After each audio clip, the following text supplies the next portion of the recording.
Alhikmat Dawah Services is offering a Ramadan Umrah trip visiting Medina and Mecca on May 11th to May 20th, 2019. Group will be led by SHAIKH SHAFAYAT with an approximate cost of $24.95 per person, departing from Miami, Florida, inshallah. If you are interested in this package, please contact Alhikmat Dawah Services at USA Office 954-986-0158 or our Trinidad office 868-325-8276, or you can email us at alhikmat@alhikmat.com. All praises are due to Allahu Allah. All praises are due to Allahu Allah. Allahu Allahu Allahu Allah. Allahu. Assalamu alaikum wa rahmatullahi wa barakatuh. If you would like to dedicate copies of one of these publications as Sadaqah Jariyah, continuous blessings for your parents or dear ones who have passed away, or fi sabilillah, in the path of Allah, please give us a call so we can place your names on these dedicated publications.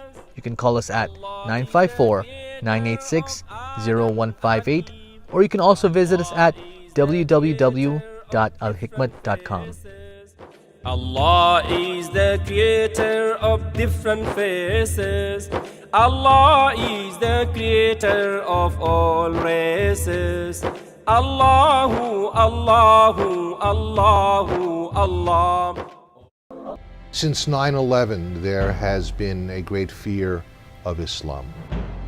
We need Muslims, I always say, to speak up in this country. Much of our Islamic community is perceived to be insular.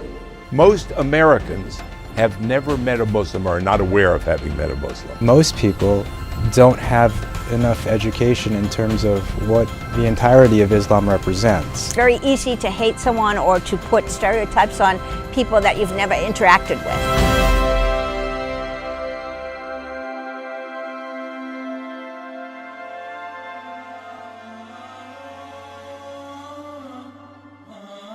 But do you think if Muslims were more integrated in society, in America, in the United States of America, then there would have been less anti-Muslim scenario? I think it's even more important that our clergy speak up. They are, after all, the moral force in our community. You see, the Islam that is celebrated is one which opens its doors. Having this type of dialogue in terms of a community outreach, or Something that Muslims have to do is go out just like you do and inviting non-Muslims to the iftar. And you do a lot of speaking to mixed groups. We have to change the language from us versus them to a language of we. I believe that if we can stand together against the forces of hatred and be unified in this country, then we can do wonderful things. Bringing us together to enhance the beauty of humankind. I think religion can be such a powerful force for unity. Of course. We've made it into this powerful force for disunity. Keep trying to understand each other and care for each other and keep building a world community, because I believe that's what God wants for us all. And I'm in their mosques and they're in my temple, and it's been a phenomenal experience. I've had a very warm and welcoming experience from all the brothers and sisters in the community. That every human being is either your brother in faith or brother in humanity. In Arabic, the word is lita'arafu, so that you will learn to understand one another. And this is the truth of what it should be. You see, this is why I am so pleased to come here today, to support the work of Alhikmat. The kind of intolerance and the violence that we see across the globe is rooted in ignorance, which we can overcome by teaching. Yes. Also rooted in fear, which we can overcome by experiencing, where we can actually live in each other's presence. It's rooted in this myopic kind of my way only, rather than this understanding that maybe all of us have more in common, and at the core of who we are is this truly global family that we belong to. I'd like to say what a joy and pleasure it is to have SHAIKH SHAFAYAT as my friend, as my teacher, as my co-worker in the vineyard of Allah, God, where we work together to make this world a better place. to do God's work, to do the work which we are commanded to do as human beings.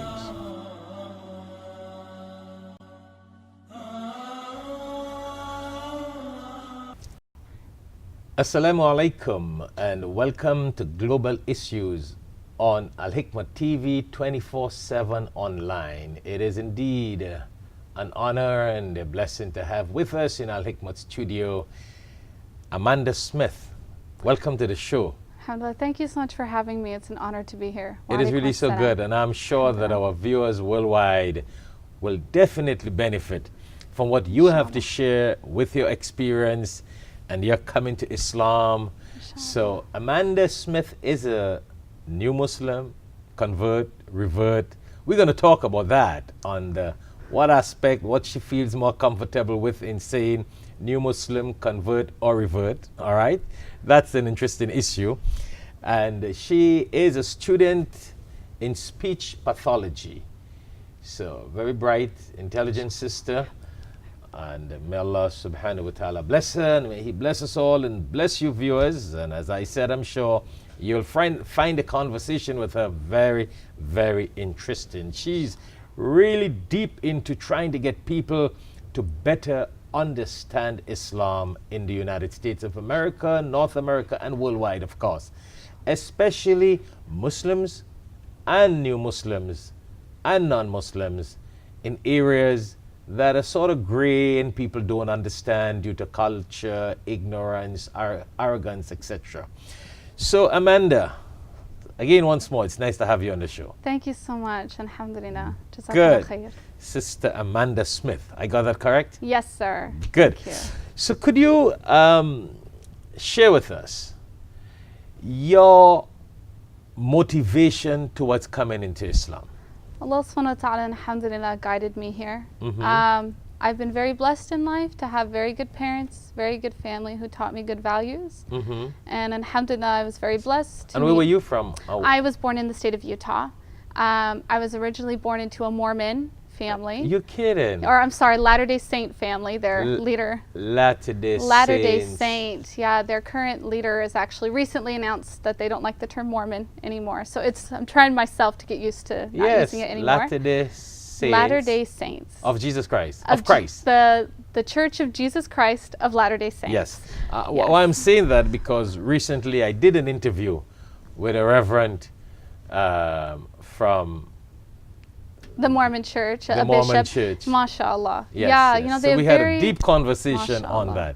So that's interesting. MashaAllah. So you were born from a family of what is known as the Mormon faith. Alhamdulillah. You know, they have very good values. I had a very wonderful, alhamdulillah, blessed upbringing. Mm-hmm. Alhamdulillah, I was able to find Islam, start learning about it as a teenager, studied it through school. I met some very good mu'mineen in college who were able to answer my questions and help me out. And after I finished college, alhamdulillah, I just felt I needed to say the shahada. So alhamdulillah. So did your parents have any problem with you accepting Islam? I've been very blessed in that the majority of my family members have been very welcoming and have made a lot of effort to try to understand Islam. So I've been very blessed that way, unlike many other converts. Alhamdulillah. So how many years now have you been a Muslim? It's been about 5 years now. 5 years in Utah. Alhamdulillah. Well, I've traveled around a bit. Right. But alhamdulillah. Do you have many people from the Mormon faith who accepted Islam? I only know of one or two others, but inshallah, I feel that as the knowledge of Islam spreads and as the misinformation regarding Islam gets corrected, we'll see more and more people, inshallah, join Islam. The Holy Quran says, وَرَأَيْتَ النَّاسِ يَدْخُلُونَ فِي دِينِ اللَّهِ أَفْوَاجًا, and see the people entering the religion of Islam in flocks, inshallah. Definitely, and that's the blessing and mercy from God. In our conversation before we went on the show, do you want to share your perspective on the terminology convert, revert, new Muslim? Because as a new Muslim, well, I shouldn't say new Muslim. Just Muslim at this point. Just Muslim at this point. I feel like fairly converted. But I want to share the experience with the viewers out there who may not have that idea, so that you are a convert or revert 5 years ago to Islam, so they will understand where you're coming from. And that's the motivation. I want what you say motivate them out there. So what do you feel comfortable with, and what do you think other people don't feel comfortable with when it comes to using the word convert, revert, or new Muslim? Thank you so much for asking me that. So there is a confusion in our community. A lot of people, because of our belief that everyone is born as a Muslim and that some people just come back to it, people think the word revert is more appropriate. The problem is that for native speakers of English, non-Muslim native speakers of English, the word revert is strictly used in very negative contexts. In this culture. In this culture, right? Yeah. So for example, I only would use the word revert to say something, he reverted to his drug addiction. Now, there are some people who come to Islam who get the point and are okay with it, but there's a lot of people who are very, very uncomfortable being called this. I personally just want to be called a Muslim. You know, I've been in the Ummah for a very long time, and it feels so natural and normal to me. What I first and foremost want to be seen as a Muslim. And a lot of other people coming to our community, instead of always being seen as just the convert or the American or this person who's coming, they just want to be seen as another Muslim like the rest of our community members. So we should be safe by saying a Muslim. Muslim, which is what our Prophet called us. And if we want to let others know a little more who accepted Islam 5 years ago, 10 years ago, 40 years ago, you know what I'm saying? Perfect. Because you're right, and you are in the language specialty field here right now. So a person in this culture looks at revert, going back to bad things. Exactly. It's only used in negative context. So from a reality point of view, a realistic point of view, the person is a revert, but from a culture, and it is important, whatever country you belong to, what things are taken into context and out of context. Absolutely. I 100% agree. Yeah, so I think people need to understand that. Thank you so much. I'm sure our viewers proud out there, and I'm just trying to be provocative with you having you on the program. Mashallah. I'm sure our viewers out there are probably saying, wow, a sister from Utah accepted Islam, and she's here talking about her experience. Muslim women, or women, let's get to women first. Why are women mostly attracted to Islam in America than men? I feel it's because Allah subhanahu wa ta'ala is just guiding more women than men. Allah subhanahu wa ta'ala knows. The Holy Quran says, فَمَن يُرِدِ اللَّهُ أَن يَهْدِيَهُ يَشْرَحْ صَدْرَهُ لِلْإِسْلَامِ. Whoever Allah subhanahu wa ta'ala wishes to guide, He opens their heart towards Islam. So that's part of the hikmah of Allah subhanahu wa ta'ala. But this is something that comes up quite a lot, and a lot of sisters experience some discrimination in our communities and in our masjids because they're women. A lot of times people will assume that when a woman comes to Islam, it's because she met a man, right? Oh, because of marriage. Because of marriage, right? And I feel this is a very sad stereotype. Instead of assuming that Islam is true, so she was guided to, you know, subhanAllah, this light that is Islam. And marriage comes with the package. Alhamdulillah, marriage is a beautiful part of Islam. Yes. It's, you know, however Allah subhanahu wa ta'ala wants to guide a person is how that person is guided. And it's unfortunate in our communities that sometimes people, when they see a sister who's already married or later who gets married, they'll assume that her niyat isn't sincere, that she was just doing it for the man. I know that since I think that's very unfortunate, very sad. It is. It's a lot of ignorance. Absolutely. Absolutely. You know, I don't want to cut you, but with all the men around, Allah subhanahu wa ta'ala guided a woman to be the first person to accept Islam. SubhanAllah. Hazrat Khadija radiallahu ta'ala anha. SubhanAllah. And maybe that's why we have more women coming to Islam That's in very the West. SubhanAllah. Allah subhanahu wa ta'ala is the one who knows. Yeah, Allah has His wisdom in doing things. So, to continue with what you were saying, what do you think attracts women in Islam? You know, there's lots of things about Islam that I think attract ladies. You know, Speaking for myself. Yes, I also want, not only from yourself, tell me what you hear other sisters say. You know, because I'm sure non-Muslims who are looking at this show, they might have a second thought when they hear what you're talking about. You know, what do you think from your point of view, from what you hear from other sisters who come to Islam, or other sisters who have not yet accepted Islam, but what attracts them in Islam? For me, the biggest thing about Islam is I felt that Islam was the most empowering way of life for a woman. What I loved about hijab, which was one of the primary things that made me accept Islam, was the idea that I take my scarf off for whoever I do get married to. And as a woman, it felt incredibly empowering to get to pick which man gets to see me. That it seems a very special privilege. Could you repeat that? That's deep. SubhanAllah, I think that when a woman has the ability to remove her hijab when she's married, she is empowered to pick which man gets to see her. Her beauty is a privilege. That's her choice. SubhanAllah. Yes. SubhanAllah. And it's very different if you look, you know, in mainstream society here in this country. A woman's beauty is meant for advertisements, right? Where decorations, it's not something really valued the way that Islam teaches it should be valued. And I think for many other women out there, you know, the idea that a woman is valued, is someone who's treated very high in society, that Jannah is at the foot of a mother, is something that draws a lot of women to Islam. So you think that women's beauty are being abused by use of for advertisement? Like, we're not meant to sell cars. Allah subhanahu wa ta'ala didn't make us to sell cars. Allah subhanahu wa ta'ala didn't make us to be on billboards, didn't make us, you know, just to bring in money for other men, right? Allah subhanahu wa ta'ala made us as something very special, or special creation, and our beauty is something special. Do you think that women look more beautiful in hijab? That women look more beautiful? Yeah. I mean, I guess beauty is in the eye of the beholder, right? And what's your definition of that? But for me, you know, the very special part, my hair, you know, the way I get to look in front of my husband is something very special. And subhanAllah, it's made me feel so empowered. But in your conversation with other sisters, do you hear them say things like they think that they look more beautiful in hijab than out of hijab? I've heard things like that, but of course beautiful in a different way. You know, I know women wear it for the spiritual reason, the godly reason. But let's be logical, let's be realistic. What do you think about that?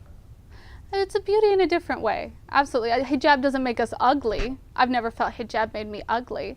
But it's beauty in a different way. You know, it's something that really, I think, shows the very special aspect of a woman's appearance. Right. Well, from a man point of view, the reason why I asked you that is because, you know, I speak to a lot of people out there, women and men, but a lot of brothers and a lot of men have expressed that they see more beauty in a woman when she wears her hijab. SubhanAllah. And you know why I'm saying that with you is that I don't know if a lot of women realize that. SubhanAllah.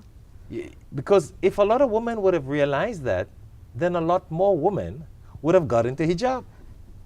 Don't you think so? Inshallah, inshallah, we'll see. You know, as people come to understand hijab in a different way. And I think if we get away from these negative stereotypes, the thing that scares people about a hijab is not looking pretty or ugly. The thing that scares people from hijab in this country is the idea that it's a symbol of oppression, that women are forced to do it or your husband's going to get. A very funny story I have, the very first time my dad saw me in hijab, I was at a zoo with him in Sacramento. And one little itty bitty hair kind of fell out. That happens all the time, you know, you just tuck it back in, not a big deal. And my dad, his eyes got all big and he goes, "Is someone gonna come kill you?" And I said, "No, Dad, Al-Qaeda doesn't have a radar on each one of my individual hairs, you know? It's okay." And it was a very funny moment where I got to share with him, "No, you just tuck it in, it's not a big deal, you know? This is who gets to and to not see my hair, but, you know, we're human, it's not a big deal." You know, based on conversations I've had with people, they have always, especially men, they've always expressed the fact that women look beautiful, more beautiful in hijab, because, you know, that spiritual context and that religious, and I suppose you're right, beauty lies in the eyes of the beholder, and if the beholder is spiritually minded and God conscious, they will see what is beautiful in the eyes of God. SubhanAllah. It could be the nur of Allah subhanahu wa ta'ala, the nur of a woman choosing to be obedient. I once went to a Roman Catholic college to do a lecture, and when I went there, the first question the girls asked me, "Why are women oppressed in Islam?" And I'm like, "What do you mean?" They said, "Why are women oppressed with this hijab and this wearing?" And it came to my mind immediately that when I entered the campus, I saw a statue outside of Mother Mary, you know, and she was all well dressed up like a Muslim woman, like a nun dresses. Exactly. So I told the person who asked me that question, and the entire audience of over 500 students, I think, I said, wonderful question, but I want to ask you a question before I answer it. I saw that you guys got Mother Mary oppressed outside. And they all said, what do you mean? I said, have you looked at the statue outside? How she's like a Muslim, well-dressed? Does it mean that she's oppressed? No further question. SubhanAllah. They all got the message. SubhanAllah. SubhanAllah. So inshallah, you know, with work like that, as people begin to understand. Yeah, it's inshallah. just a matter of people not understanding. People not understanding. Coming to the point of women, men accepting Islam, what kind of feedback do you get from people who accept Islam, their role in society or their non-activities in society? What sort of feedback you get from your opinion and from other people? So what I often hear from a lot of my fellow Muslims who came to Islam is that they love Islam. They feel like their lives are better because Allah subhanahu wa ta'ala guided them to their religion. But going to a masjid is a different experience. So even though, subhanAllah, we see new people coming to Islam every single day, we don't see these people in our centers. And I'm sure you may have seen in your center someone show up once or twice and then they disappear.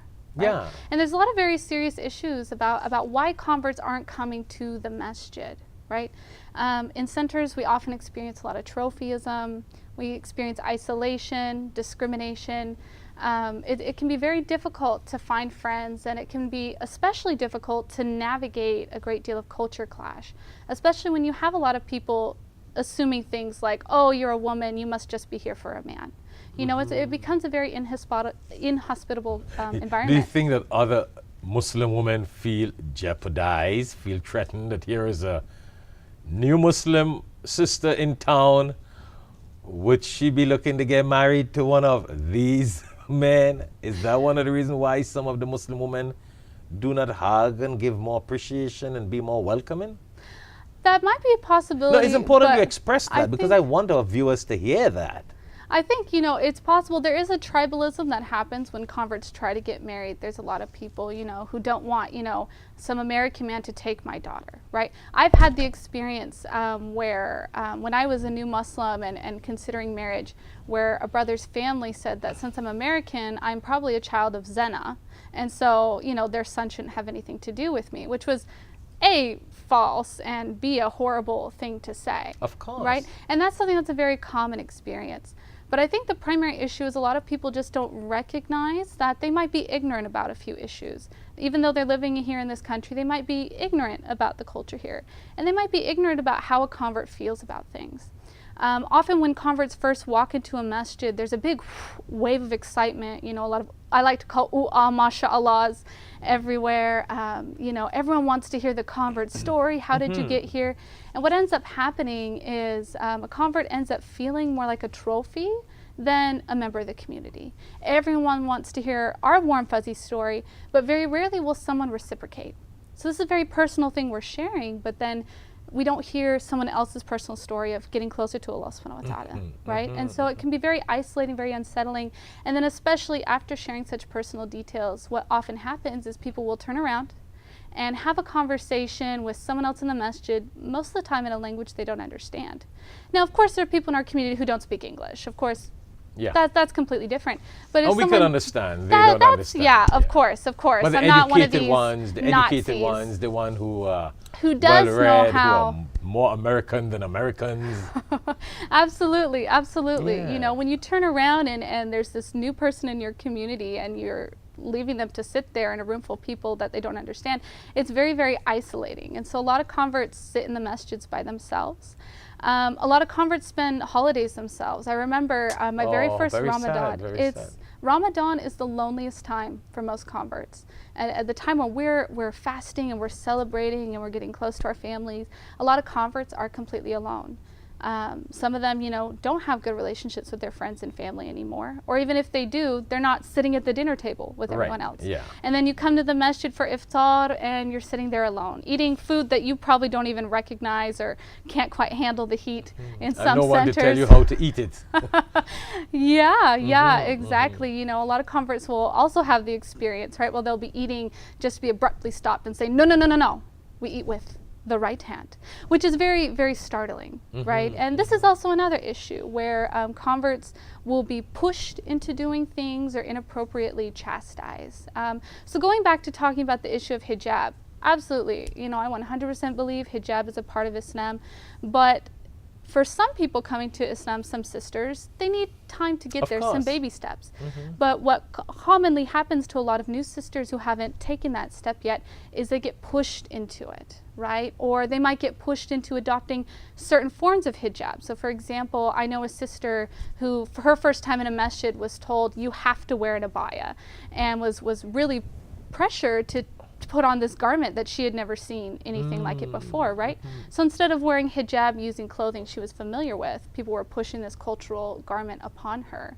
And even just hijab in general, right? People, they need to take baby steps to get used to these things. Well, it's their iman development. They have accepted Islam, and as the knowledge and the iman and the faith grows, everything else come along. And that is because of ignorance. A lot of these people of different cultures, they unfortunately pressure converts, and I don't know, it's very frustrating. I see that happening all the time. You see, because I came myself from the Caribbean. MashaAllah. I grew up in a very, very, very, very strong Christian society, multicultural, multi-faith.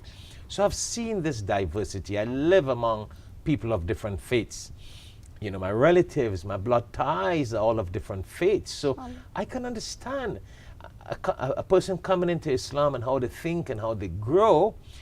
And when I see a lot of these immigrant Muslims, and I want to say immigrant Muslims to America, like myself and us all, but then they're educated people in the academic world, but then they're so ignorant in the realistic world, in the Islamic world, and they sort of frustrate new Muslims.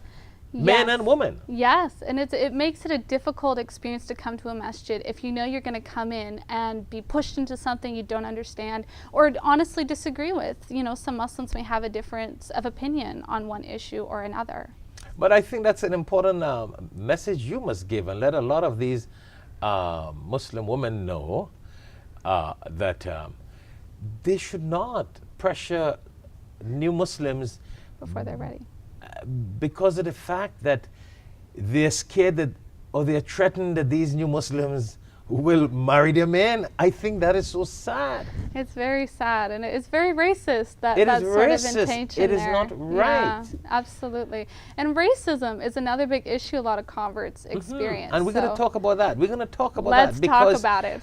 We have already been speaking for over 20 minutes. Subhanallah. 20 minutes. Subhanallah. So we've got to go on a short break. And when we come back, we'll continue on some of those other issues, because people who come into Islam are coming from different cultures, different races, different background, and that in itself is a difficulty to get adjusted with in a mosque and with different cultures and different people. So I think it'll be interesting to talk about that when we come back. Inshallah. So we're now about to go on a short break. When we come back, we will continue this conversation with Sister Amanda Smith on some of these different areas of her experience and feedback from people who have accepted Islam, and especially women who have accepted Islam. Thank you very much. Alhikmat has been serving the Muslim and non-Muslim communities for the past 30 years through the publishing and distribution of Islamic literature and radio, and also TV programs plus interfaith activities. Due to the demand and many requests of non-Muslims and new Muslims for Islamic literature, we request you to donate generously $1 fi sabilillah in the path of Allah subhanahu wa ta'ala towards distribution of the Holy Quran, Alhikmat TV 24/7 online, Dawah publications, Surah and Zikr books, genealogy of the prophets, feeding and clothing the poor, orphans, and the needy, students seeking to study Islam, printing of Islamic publications, our monthly Muslim magazine, One God, Same Religion Dawah brochures, Quranic Arabic reader with Tajweed for students, and also to support our Dawah activities, you can also contact Al-Hikmat offices at 954-986-0158, at 954-986-0158, or you can also visit our website at www.alhikmat.com. That is www.alhikmat.com. You can also make checks payable to Alhikmat Services Incorporated, or you can donate with a credit card on PayPal at www.alhikmat.com. Alhikmat TV presents a great way to spread the Sunnah. Have a Sunnah attitude. In the Holy Quran, Allah subhanahu wa ta'ala mentions in chapter 33 verse 21, Bismillahir Rahmanir Rahim, لَقَدْ كَانَ رَسُولُ اللَّهِ أُسْوَةً حَسَنًا, that ye indeed in the Messenger of Allah subhanahu wa ta'ala a beautiful pattern of conduct. Join us for our 100,000 t-shirt drive. For more details or to place an order, contact Al-Hikmat Services at 1-800-804-0267, or you can visit us on our website at www.alhikmattv.com. Assalamu alaikum wa rahmatullahi wa barakatuh. Assalamu alaikum and welcome back to Global Issues on Alhikmat TV, 24/7 online. And once more, it is indeed a pleasure to have with us in Alhikmat studio Sister Amanda Smith. Welcome back to the show, Sister. Thank you so much. I think we had a very, very interesting conversation before we went on the break. So we ended on the note of the racial aspect. One of the reasons why a lot of new Muslims or converts do not feel comfortable in coming to the mosques or the Islamic centers. Do you think that's a reality? Yeah, racism definitely plays a component. Speaking as a white person who doesn't have it nearly as bad, I have experienced some discrimination in mosques. Truly. People will make assumptions that since I am from this country, right, I must have done all kinds of horrible things. And so, again, like the example, I was accused of being a child of Zena, right? People will often, ask me very disrespectful questions, assuming like, oh, you're an American, you must be this way. You must not be quite as moral as we are. Oh, you're probably an FBI.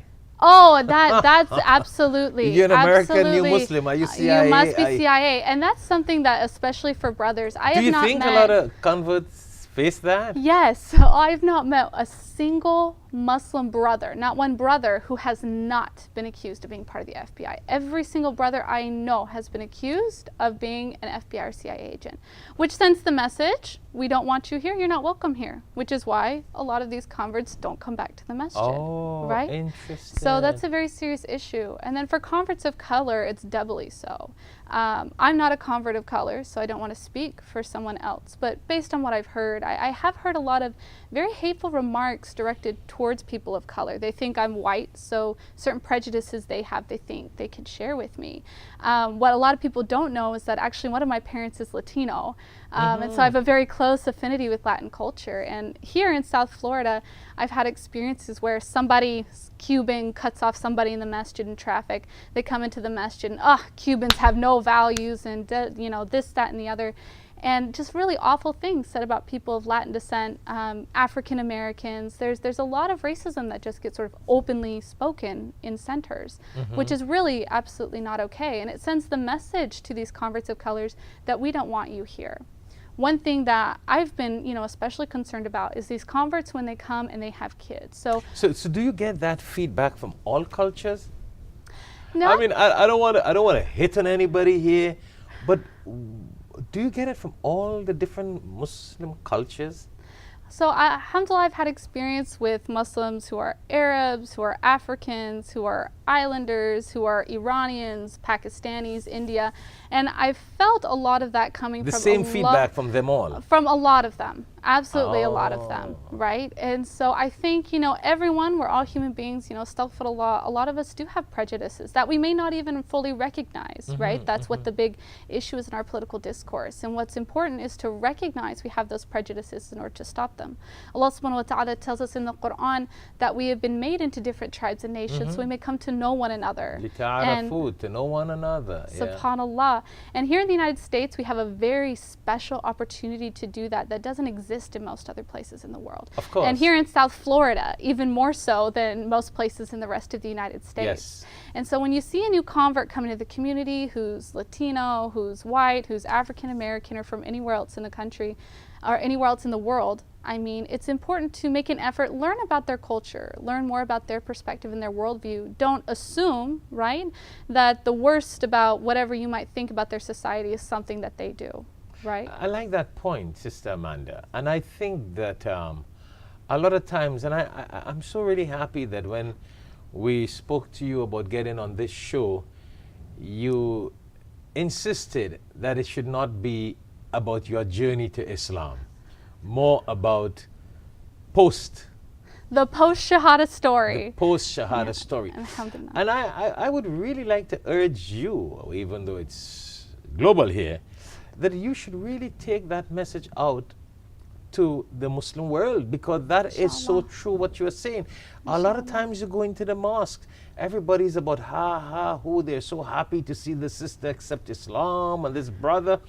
But what happens after that, a lot of our Muslims, because of culture and ignorance, they sort of move back and leave these new Muslims alone. They don't go the 9 yards to get them accommodated and for them to feel at home. Absolutely. And I feel you as again, I don't want to say new Muslim, but as a blessed, intellectual, educated sister who have accepted Islam and have gone through that experience, should start letting the Muslim world know that. Maybe the Muslim sisters don't know that. You know, inshallah, with Do the you tawfiq think, I of mean, Allah yes, I subhanahu agree what you're saying, Absolutely. but maybe they're too ignorant. They cannot recognize their mistake.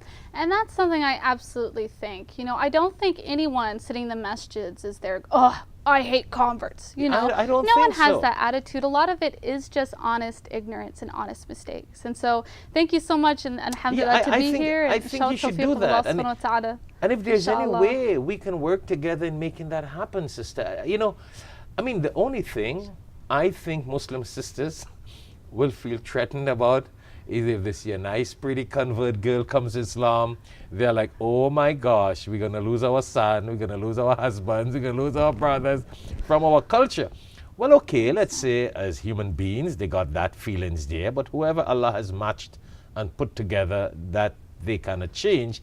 But other than that, they should not be snubbing people who come to Islam. Absolutely. You know, and there's a few simple things that, Because you know what, again to disturb you, that happens within Islam. Regular women who see an unmarried girl come by, they start feeling threatened. And it doesn't matter which culture.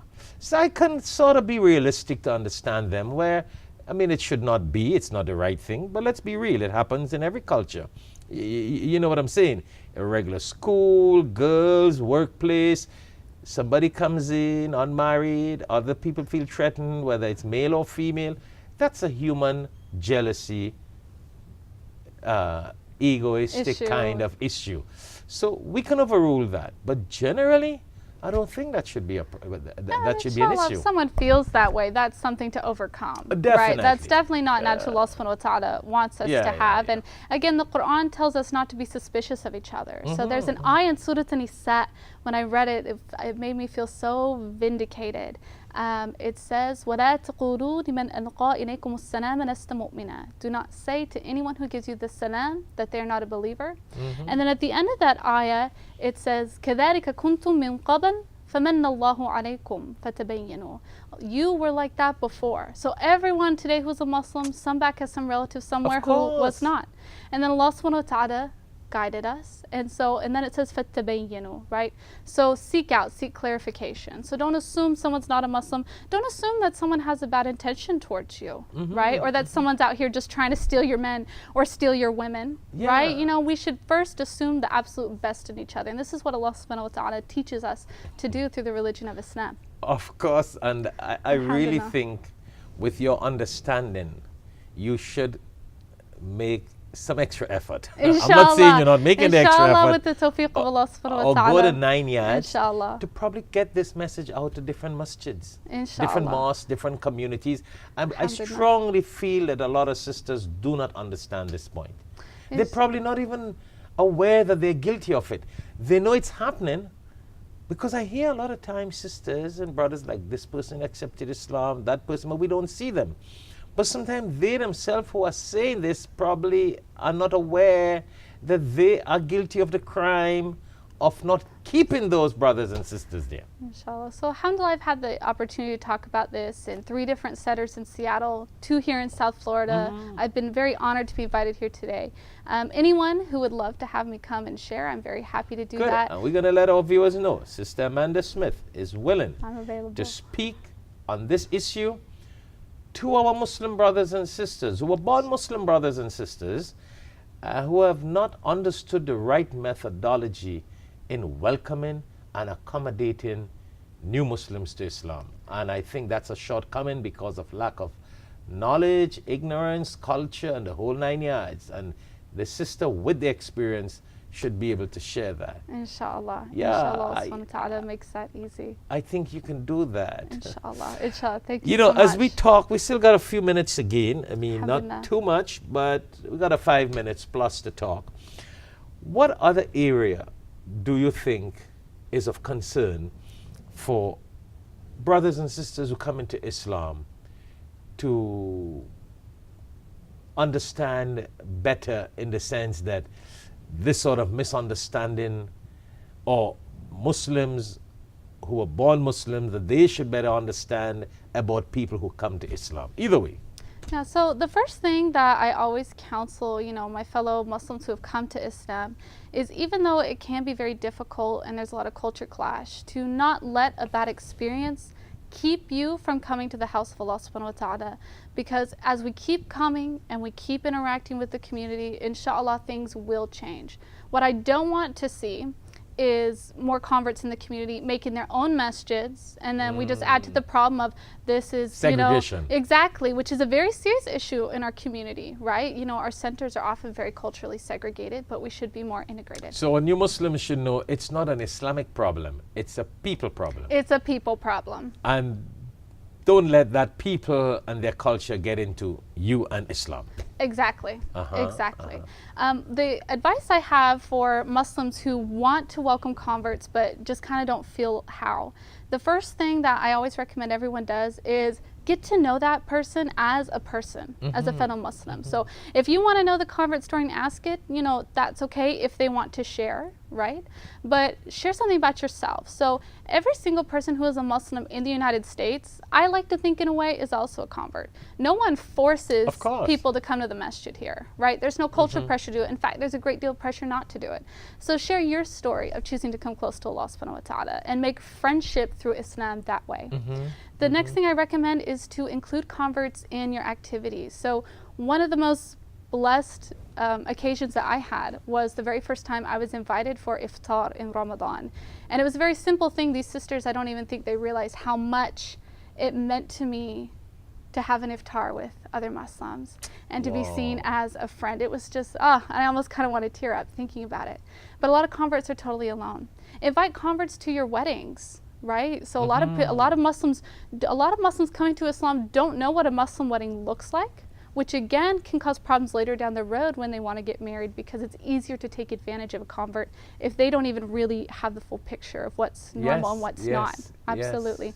The next thing is, if you see a convert doing something that they're not supposed to be doing, or a practice they should implement, don't push somebody, don't jump and do nahyan and munkar or amr bil ma'ruf in a very harsh way, but speak to them in a very kind way, a very soft way, and ask them, right, if the help that you're offering is something they actually need. So something that will often happen in masjids is a person will think, oh, I need to tell this convert something, and they'll just burst into a long discussion about an issue that the convert either doesn't need, it's an inappropriate issue, or they already know.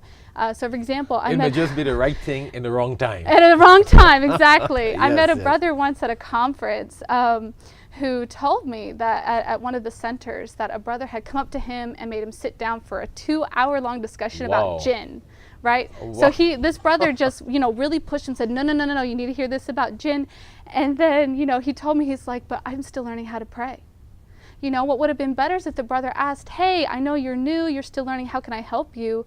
That brother would have had the ni'mat to teach that person how to pray, right? Which is more important than the 2-hour discussion about jinn. That's good to know, but so then our Muslims need to know if they are educated enough. I mean, we got to share every verse that we know with others, but they got to know where and when and who at the right time. Exactly. And the best way to do that is, instead of assuming something about a person, talk to that person. Remember, they're your fellow Muslim, a fellow person.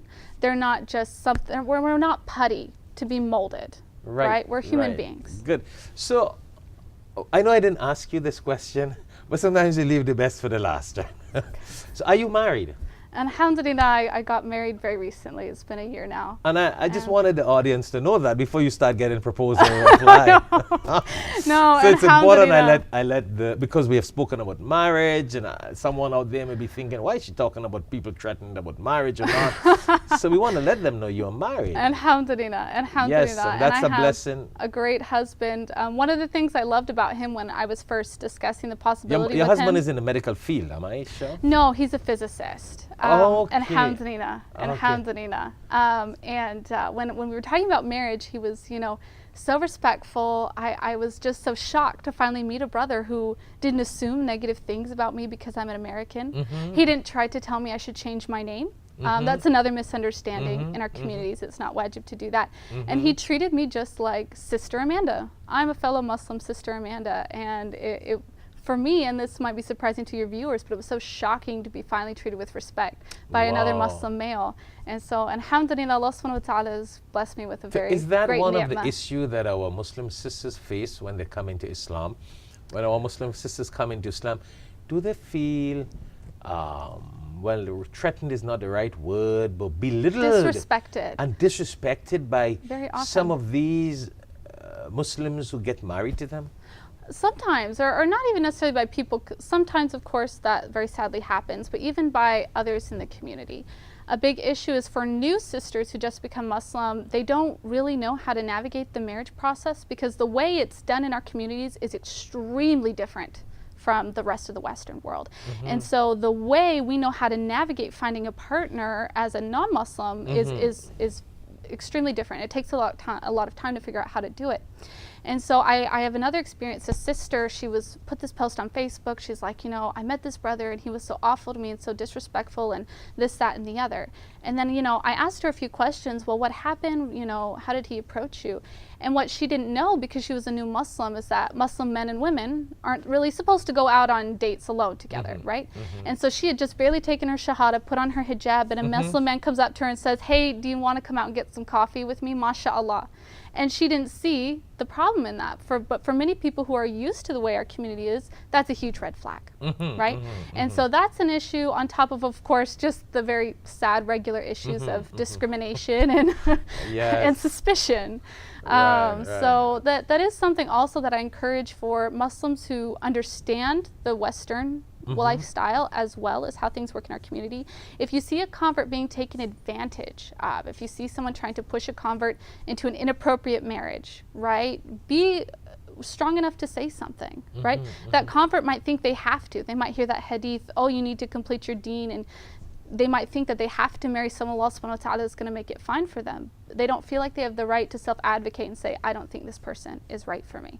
Yeah, they don't think they got the rights of the choice. Which in Islam we absolutely do have the right of choice. Totally. Absolutely. You know what I have experienced also? A lot of converts do not even know the choice of mahar. Many times I perform weddings for people with converts, and the poor convert girl has no clue that she has the choice of requesting what she wants for her mahar. And she's just settled there with whatever she gets. Which isn't fair. It's unfair. Absolutely. That's a condition. And I would clearly ask them, I said, do you know you have the choice at this point in time to say if you need or you request more than what is being offered to you? That's your choice, and this is the time to say it.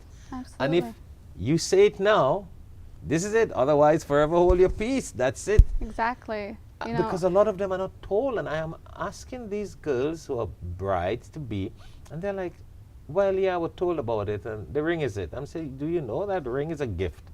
It can be your mahar, but is it a gift or is it your mahar? And they're puzzled.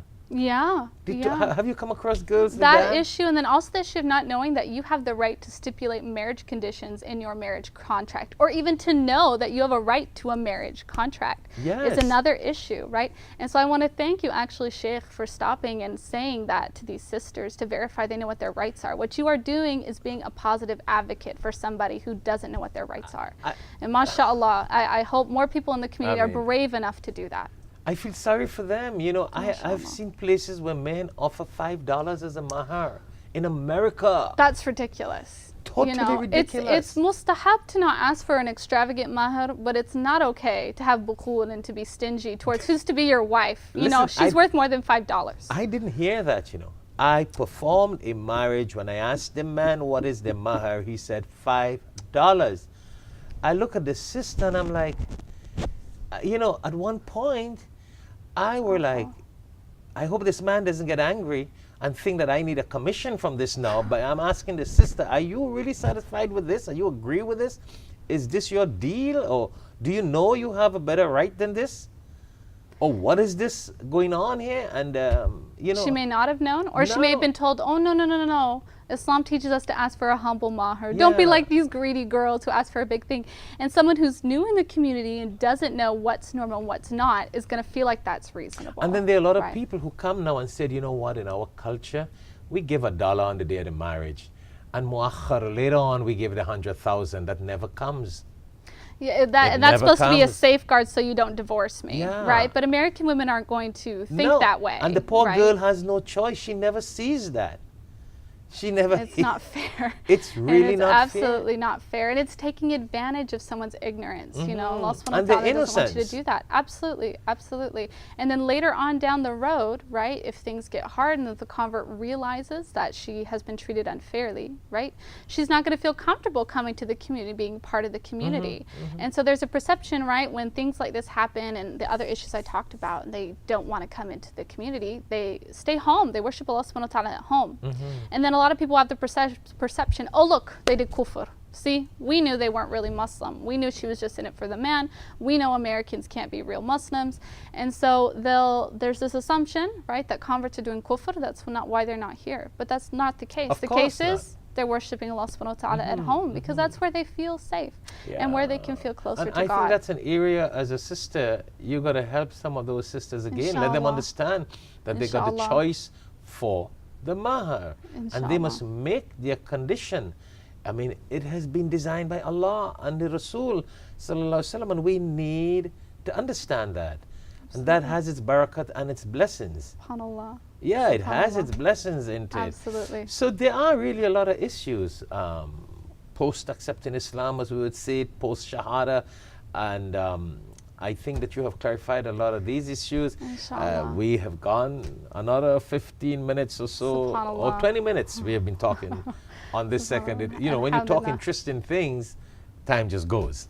Thank you so much. It's a real ni'mat. So what would you like to share with our viewers worldwide? And we do have a very worldwide audience, and I mean all over the world.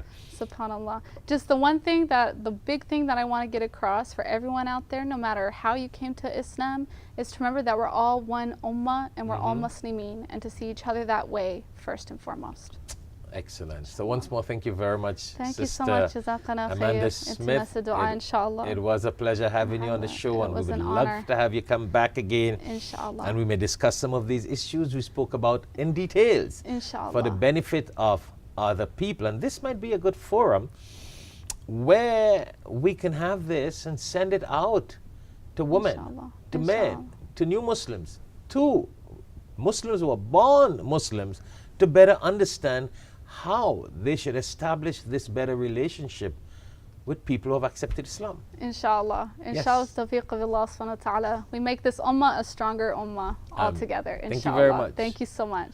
Well, again, it was a blessing and a pleasure to have with us in Alhikmat studio Sister Amanda Smith to share her experience, her knowledge, and the feedback she got from other sisters and brothers who have accepted Islam, and also her experience and what they have expressed on their experience with people from different cultures and different backgrounds. Very important bridge to build with new Muslims and may I say regular Muslims or born Muslims of different cultures.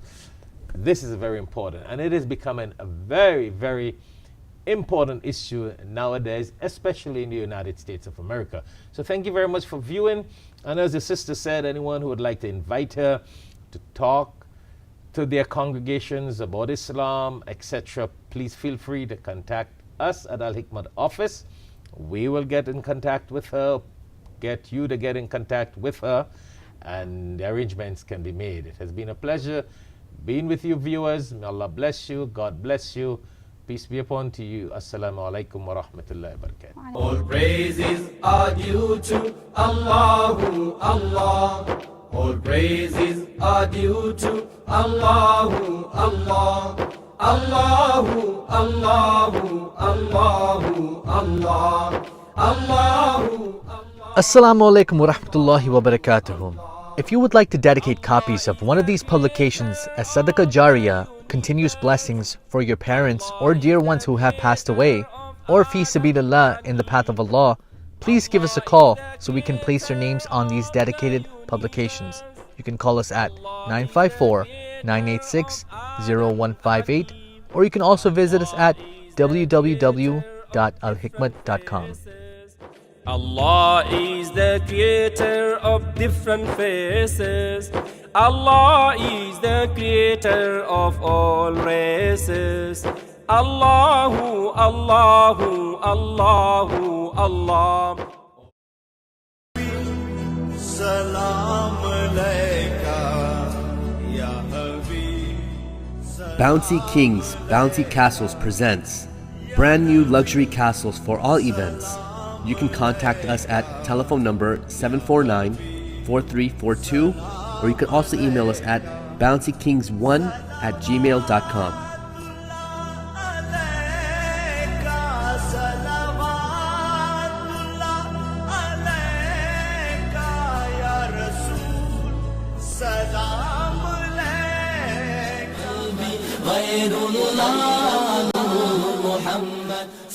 A-Class Glamour presents to you wholesaling and retailing of premium lines of cosmetics for all skin types, designer jewelry, and many accessories.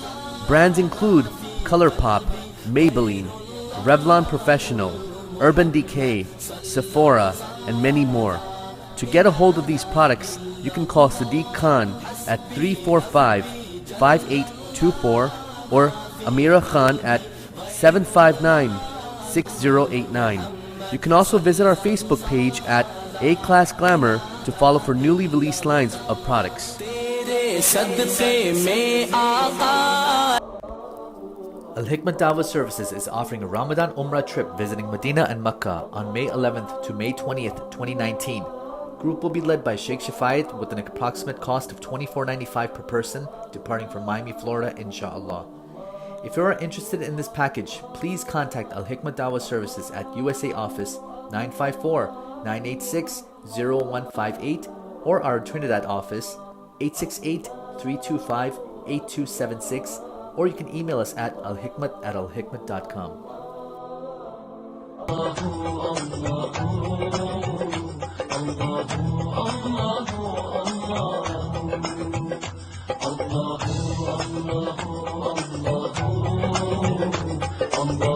Allah